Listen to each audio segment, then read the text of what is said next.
I'm in the kitchen this afternoon and we're going to deconstruct a cacao bean. So this is a cacao bean.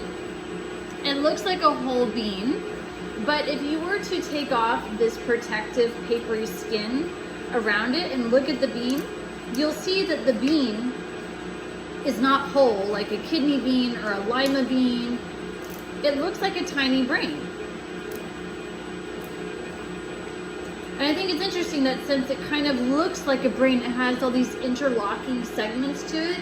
It's fascinating that, you know, chocolate is half fat. Your body needs fat, your brain needs fat. Chocolate is the highest food in antioxidants, leaps and bounds above red wine, blueberries, one of the few antioxidants that can pass through the blood-brain barrier. So is it a coincidence that it looks like a brain? I don't think so. So when you remove the papery skin from the cacao bean, you have a cacao bean. If you take this cacao bean and crumble it into little bits, these are cacao nibs. So cacao nibs are just a broken up cacao bean. Now these beans, or the broken up beans, the cacao nibs, these are half fat.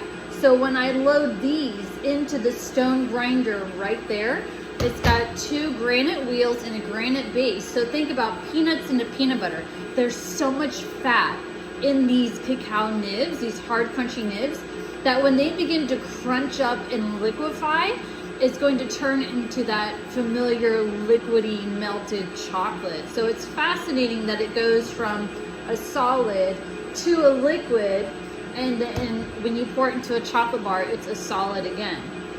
So whole roasted cacao beans, you remove the skin or the chaff of the cacao beans. That can be used as a mulch, a fertilizer. Up until the 1950s, that was sold to Coca-Cola for the theobromine extraction.